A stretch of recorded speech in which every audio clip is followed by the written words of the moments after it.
Hello friends.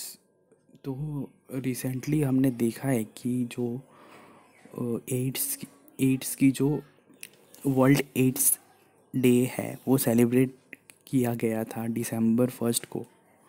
तो तो उसी रिलेटेड आज का डिस्कशन है कि बेसिकली ये बोला गया है कि जो वर्ल्ड एड्स है वो 1 दिसंबर को सेलिब्रेट किया जाता है। और इस बार की जो थीम है वो है putting ourselves to test. तो एग्ज़ाम में पूछ लिया जा सकता है कि वर्ल्ड एड्स डे 2022 का थीम क्या है। तो आंसर होगा putting ourselves to test. तो बेसिकली एड्स एक बहुत ही डिबेटेबल और बहुत ही इम्पोर्टेंट टॉपिक है, और जो कि लोगों द्वारा इग्नोर किया जाता है। तो तो यही बोला गया है कि लगभग 40 सालों से एच आई वी जब फर्स्ट टाइम डिटेक्ट किया गया था 1982 में, तभी से एड्स की जो कंटिन्यूअसली ये बीमारी फैल रही है। तो इसकी टेस्टिंग की जाती है, ट्रीटमेंट की जाती है। हाँ, हाँ। तो तो तो basically sustainable development goals, India की जो सस्टेनेबल वर्ल्ड की जो सस्टेनेबल डेवलपमेंट गोल्स है, 17 सस्टेनेबल डेवलपमेंट गोल्स, उसके अनुसार India is aimed at ending AIDS by the year 2030। यानी 2030 तक इंडिया में एड्स कम्प्लीटली एलिमिनेट हो जाएगी, ऐसा इंडिया ने प्रॉमिस किया है according to sustainable development goals. तो वही बताया गया है कि estimated 38 million people are infected with HIV। यानी कि HIV से अभी तक लगभग 38 बिलियन पीपल, यानी कि 3.8 करोड़ करोड़ पीपल लोग, दे हैव बीन इन्फेक्टेड।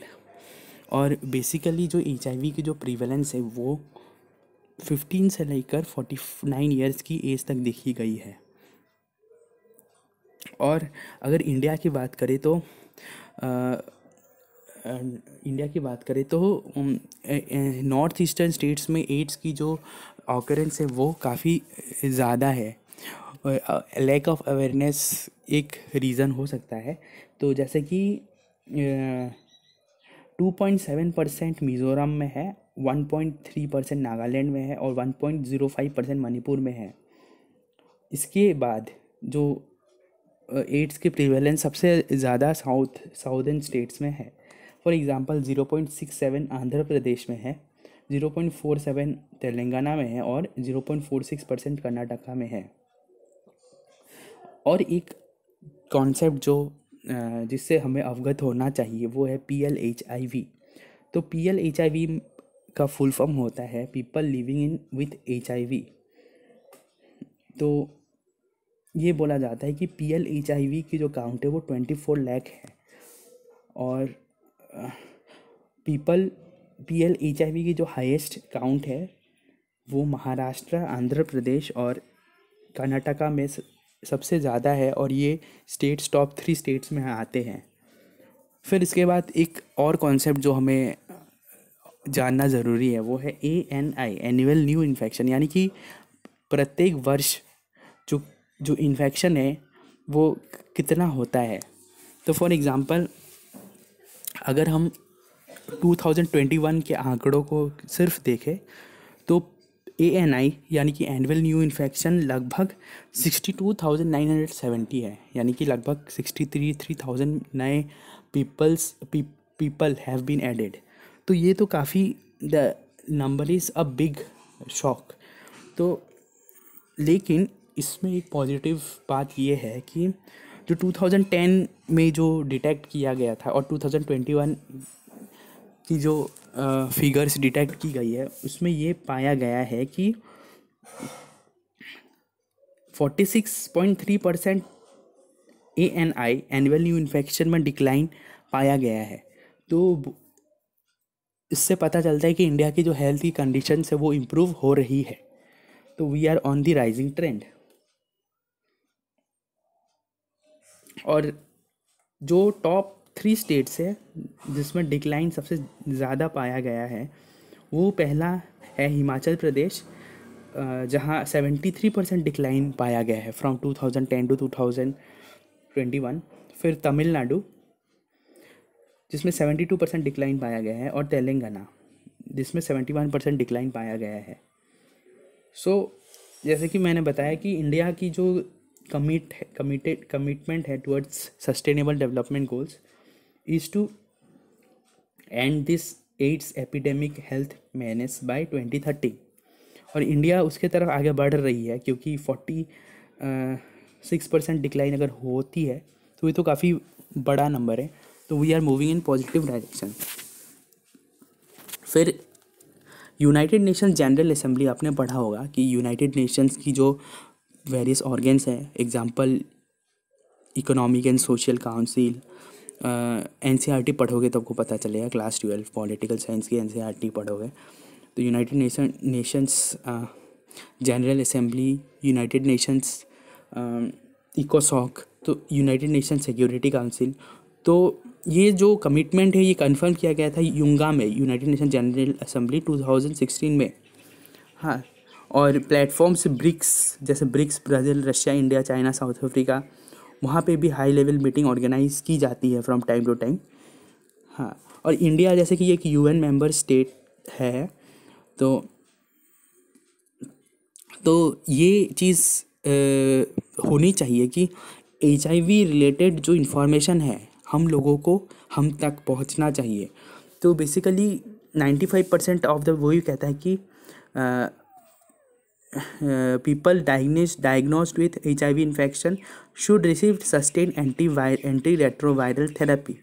तो उनको किसी प्रकार की जो डिस्क्रिमिनेशन ना करते हुए उनको anti retroviral therapy ART therapy दिया जाना चाहिए। फिर इसके बाद आता है कि एक UN एड्स रिपोर्ट भी आता है, यूनाइटेड नेशन एड्स रिपोर्ट। तो ये कहता है कि 1/3 ऑफ पीपल इन की पॉपुलेशंस लाइक ट्रांसजेंडर पीपल जो ड्रग लेते हैं और उन्हें अवेयरनेस की ज़रूरत है इन दिस रिगार्ड। फिर इसके बाद एक आता है national AIDS control programme NACP। तो NACP 1992 में लॉन्च किया गया था, यानी कि आज से 30 ईयर्स पहले।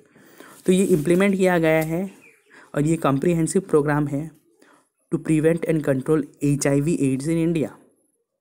और अभी फोकस शिफ्ट किया गया है from raising awareness to behaviour change as well as increase in the involvement of NGOs भी काफ़ी बढ़ चढ़ के पार्टिसिपेट कर रहे हैं, जिसकी वजह से HIV पीपल की जो काउंट है पीपल वो डिक्रीज हो रही है। इसके बाद एक्सेसिबिलिटी बढ़ाते हो, अगर quality of services in HIV treatment बढ़ाते हो, और बहुत सारे increasing the number of tests, ये सारी चीज़ें अगर करोगे तो HIV की जो काउंट है वो और कम सकती है। और इंडिया जो सस्टेनेबल डेवलपमेंट गोल टारगेट 2030 तक इंडिया ने प्रॉमिस किया फुलफिल करने के लिए, वो चीज़ कंप्लीट हो जाएगी। तो इसके अलावा रिफॉर्म पॉलिसीज़ आप लेकर आ सकते हो, और practices to tackle the stigma, जो स्टिग्मा है कि फॉल्स बिलीफ एसोसिएटेड है कि इस तरह से एड्स के लोगों के साथ भेदभाव किया जाता है, उसे काउंटर किया जाना चाहिए। फिर इसके बाद इकोनॉमिक एडवाइजरी काउंसिल है, तो एंटी रेट्रोवायरल ट्रीटमेंट कहता है, एंड ये रिकमेंड करता है लोगों को जो लोग ये एड्स से सफ़र कर रहे हैं उन्हें एंटी रेट्रोवायरल ट्रीटमेंट दिया जाना चाहिए। तो एंटी रेट्रोवायरल ट्रीटमेंट में HIV पेशेंट्स को मेडिसिन दिया जाता है regardless of how depleted their white cell content is. ठीक है, तो वाइट सेल काउंट अगर कम जाती है तो डेफिनेटली वाइट ब्लड सेल्स, जैसे कि हमारी बॉडी में 2 टाइप्स ऑफ ब्लड सेल्स होती है, एक RBC और WBC, रेड ब्लड सेल और वाइट ब्लड सेल। तो वाइट ब्लड सेल की मात्रा अगर क्योंकि एड्स कोई भी व्यक्ति को अंदर से कमज़ोर कर देता है। तो बेसिकली जो वाइट ब्लड सेल की जो मात्रा कम जाती है, तो बेसिकली एंटी राइट्रो वायरल थेरेपी दिया जाता है। आप लोगों को, अब आप लोगों को समझ में आ गया होगा कि एंटी वायरल रेट्रो ट्रीटमेंट कब दिया जाता है। तो people that have decreased why WBC count. फिर एक्सेसिबिलिटी बढ़ा सकते हो आप, क्वालिटी ऑफ सर्विसेज बढ़ा सकते हो। फिर इसके अलावा नेशनल एड्स कंट्रोल प्रोग्राम जो लॉन्च किया गया था 1992 में, वो ये प्रोग्राम के कुछ कुछ एस्पेक्ट्स है। पहली चीज़ है कि इंटेंसिफाई और कंसोलिडेट करता है prevention of services with focus on HRG and vulnerable population. इसके अलावा कॉम्प्रिहेंसिव केयर देना, सपोर्ट देना, ट्रीटमेंट देना, एंटी रेट्रोवायरल ट्रीटमेंट देना। इसके अलावा स्ट्रेटेजिक एक कॉन्सेप्ट जो एड्स से रिलेटेड है वो है सिम्स, SIMS। तो अगर ये सारी चीज़ आप आंसर्स में लिखते हो तो आपकी आंसर राइटिंग एग्जामिनर ज़्यादा मार्क्स देगा। और प्रीलिम्स पर्सपेक्टिव से भी पूछा जा सकता है कि SIMS is related to strategic information management system. So फिर एक स्ट्रेटेजी प्लान है, NACO strategy plan, national AIDS control organisation शायद से। वो कहता है, उसके कुछ कुछ एस्पेक्ट्स है। फॉर एग्जांपल, पहली चीज़ है कि पहली चीज़ जो ये बताया गया है वो है कि MTCT के बारे में बताता है कि मदर टू चाइल्ड ट्रांसमिशन हमें हमेशा प्रिवेंट करने के लिए बहुत सारे स्टेप्स उठाए जा सकते हैं।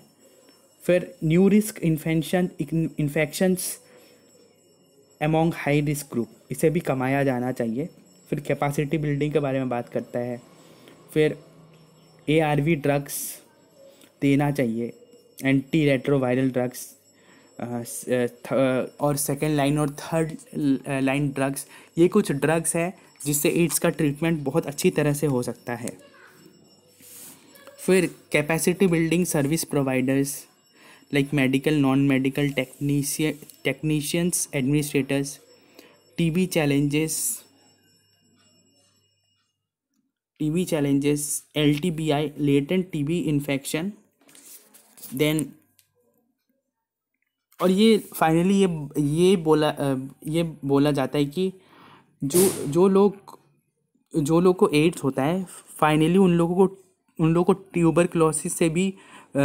ट्यूबरकुलोसिस बीमारी को भी झेलना पड़ता है उन लोगों को फ्यूचर में। तो उसे प्रिवेंट करने के लिए लेटेंट LTBI, उसे लेटेंट TB ट्यूबरकुलोसिस इन्फेक्शन कहा जाता है।